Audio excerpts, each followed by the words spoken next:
O Nintendo Switch 2 vai ser lançado em 5 de junho de 2025. Esse console é aguardado faz tempo e os jogadores estavam especulando há anos sobre as capacidades técnicas, o tamanho da tela, as inovações. Naturalmente, muitas dessas previsões se confirmaram, mas teve uma coisa que ninguém conseguiu antecipar: baixem o preço. Na live que anunciou o videogame novo, os fãs inundaram os comentários com esse recado aí. A Nintendo tem fama de ser careira, não é de hoje, mas esse tipo de reação em escala, essa rebelião dos fãs, isso ninguém tinha visto. O Switch 2 vai custar $449,99 na caixa e sem nenhum jogo. Já o pacote promocional com Super Mario Kart World sobe para R$ 499,99 nos Estados Unidos, né? Mas nem foi isso que assustou o jogador gringo. O problema é o preço dos jogos, não só do console. O Mario Kart novo veio com um preço sugerido de R$ 79,99 nos Estados Unidos. É mais caro que qualquer outro grande lançamento de qualquer outra grande plataforma. Para piorar, o anúncio do Switch 2 chegou quase que ao mesmo tempo que o anúncio das tarifas dos Estados Unidos. País de onde sai alguma coisa entre 35% e 40% da receita global da Nintendo. O resultado disso tudo foi que, pela primeira vez, a Nintendo não pautou totalmente o lançamento de um dos seus produtos. E olha, eles raramente perdem o controle nessas horas.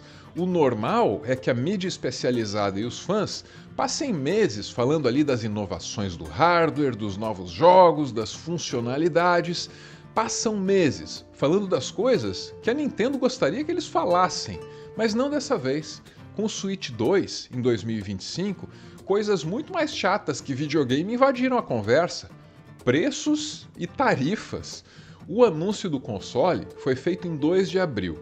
Os fãs esperaram para ouvir o que a Nintendo teria a dizer sobre essas questões mais chatas aí, preço e tarifa. E sabe o que a Nintendo disse? Nada. Absolutamente nada. Nem uma palavrinha do presidente da Nintendo nos Estados Unidos, que aliás se chama Doug Bowser. Sorry, but I'm the right Bowser for this presentation.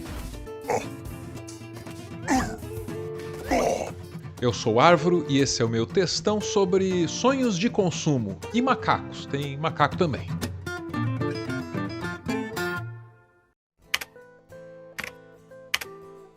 Em abril de 2023 foi lançado o longa-metragem do Mario, e é curioso ver como esse filme se articula com o lançamento do Switch 2 agora. Por exemplo, o filme dá muito destaque aos karts e às motinhos de Super Mario Kart. É muito destaque mesmo. Os personagens pegam os seus veículos aos 52 minutos de filme. E o que se vê depois disso é uma longa perseguição que só termina de fato quando a Princesa Peach sai da moto dela. E a essas alturas, 1 hora e 3 minutos de filme já se foram. O filme do Mario tem uma cena de perseguição automobilística que dura 11 minutos. É coisa para rivalizar com Velozes e Furiosos, meu amigo. É muito carrinho, é muita motinho nesse filme.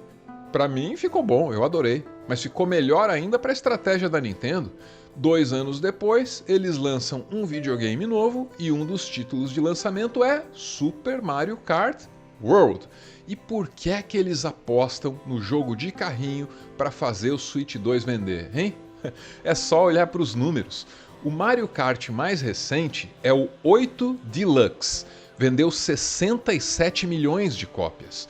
Já Super Mario Odyssey, que é o jogo de plataforma, o jogo, digamos, da linha principal da franquia Mario, vendeu 29 milhões de cópias.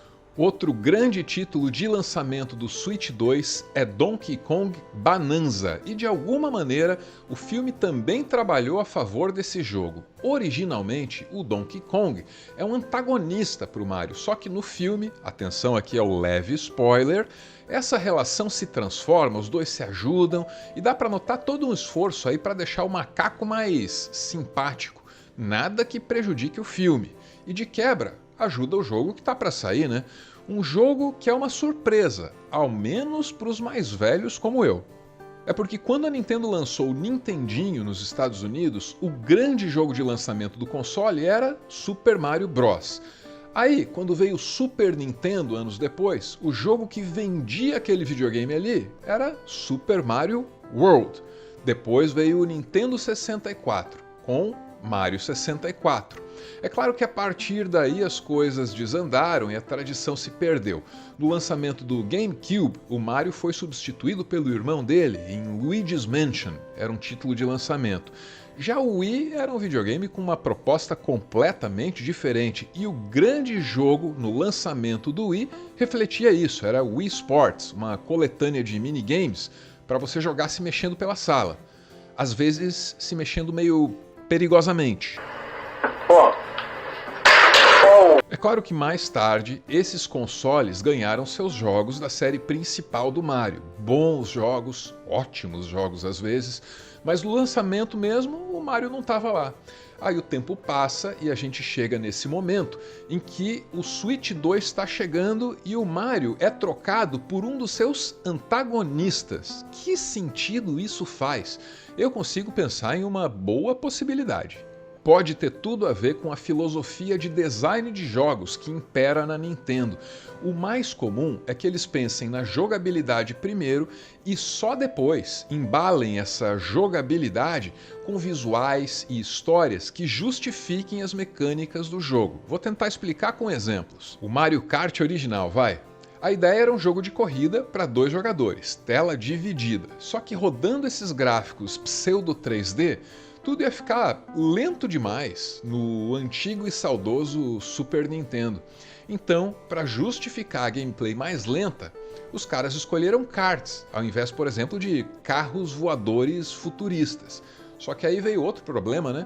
Vistos de trás, os pilotos dos karts iam ficar todos meio parecidos, sem graça. Solução? Mete aí os personagens da franquia mais conhecida da casa. E nasceu assim o primeiro Mario Kart em 1993. Star Fox é outro bom exemplo.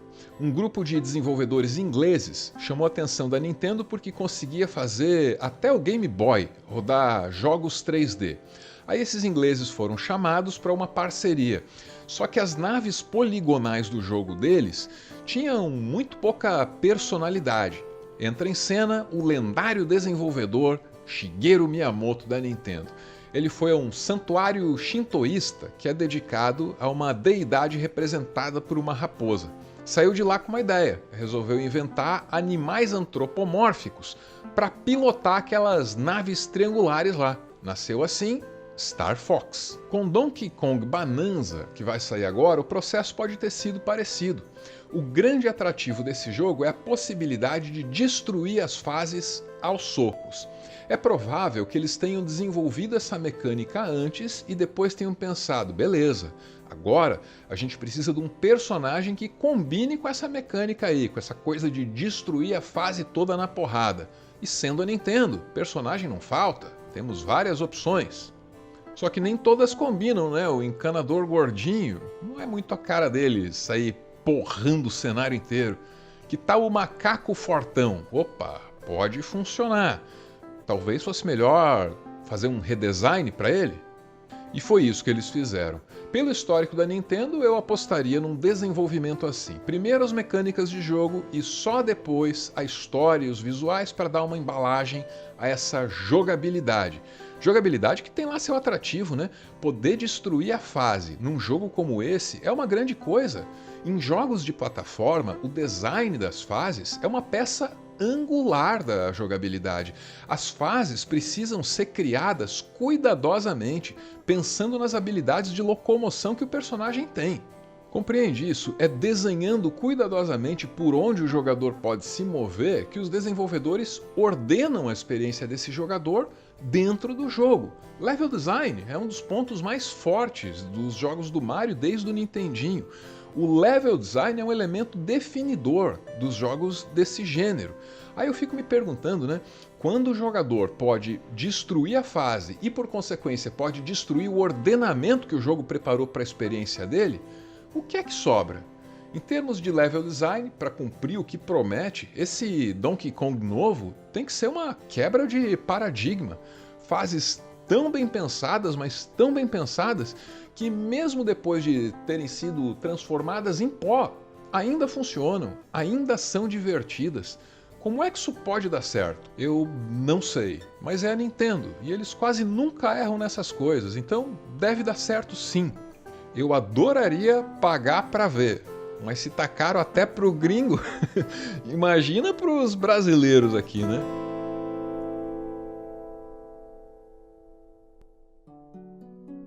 Muito obrigado por ver esse vídeo até o final. Eu me interesso mais por Donkey Kong do que seria normal, né, para um homem da minha idade.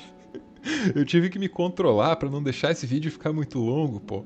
Não falei, por exemplo, da música, né, que é bem importante. O compositor da trilha sonora do Donkey Kong Country é o David Wise. Infelizmente ele não foi chamado para esse novo jogo aí. Uma pena, né, porque a trilha dele é fabulosa e também porque o inglês, ele precisa ser valorizado naquilo que ele faz bem e faz com amor, que é a música, né? Ao contrário da comida e da colonização sangrenta. Uma pena mesmo o David Wise ter ficado de fora. Aliás, se você se interessa aí por essas músicas, dá uma olhada na descrição do vídeo. As covers que eu uso aqui nas minhas edições estão sempre ali, viu? Com link, tudo bem certinho aí para você dar uma olhada nos artistas. Sempre muito maneiro. Valeu!